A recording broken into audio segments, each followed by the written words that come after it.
Hey guys, as promised, I said I would get out of seeing my second film this weekend, which is Bong Joon-ho's Mickey 17. I was a little mixed coming out of this. I'm not gonna lie. Usually, I'm pretty honest about movie reviews. Going into this, I was expecting something more faster paced, but I hadn't watched any Bong Joon-ho's films recently. And after I saw this, it's very much in line with all his films, like Parasite or Snowpiercer, or I think it's called The Host or Ujo Pig. But the girl who has the animal, and Bong Joon-ho's films, they're all very similar threads or themes. They all deal with nature, or they deal with the environment or animals, and more superficial sci-fi universe, which is led by like a dictatorship and stuff. So that all lines up with Bong Joon-ho's films. And if you look at it that regard, it is very well made. The aesthetic is very well done. Robert Pattinson as a dual role as both Mickey 17 and Mickey 18, he does a really good job. And there's scenes in this movie where I'm like, he's playing Batman from the Batman series, but he kind of channels Joker or like a more maniacal side of Robert Pattinson that I haven't seen. So that intrigues me for Robert Pattinson's future. That the fact that he has such a diverse variety of roles he can portray, both in like both personas of the two Mickeys.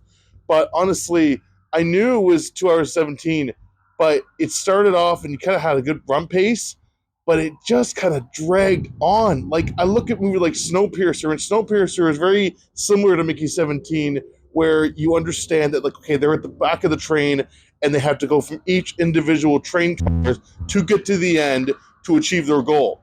And with Parasite is like established that it's like the more slower pace, but the way that Mickey 17 was marketed was that it looked like this was more high end packed, similar to Snowpiercer.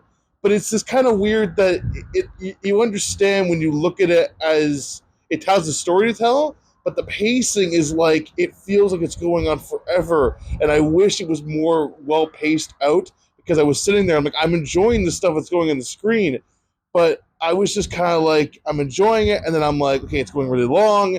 So honestly, between the two movies I've seen this weekend, I know that not everyone loves Looney Tunes, and that's the different genre. But for a more entertaining movie, I'd say Looney Tunes: The Day the Earth Blew Up.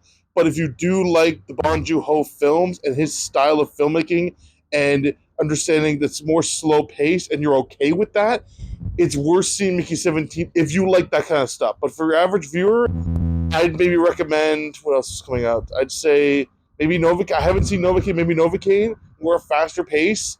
But yeah, so I was disappointed because it was one of my top 10 movies of the year I was looking forward to. So Mickey 17 was all right. So let me know your thoughts and opinions on if you've seen Mickey 17, and like and subscribe, and stay tuned for more movie reviews coming up because we're in April or almost end of March and April. Some other stuff I'm not sure I'm seeing coming up, but as eventually, I mean, it's dark outside about 8 o'clock, but before you know it, some movie season's coming here, and I can see over here there's How to Train Dragon, and there's some good stuff coming. So stay tuned. Thanks.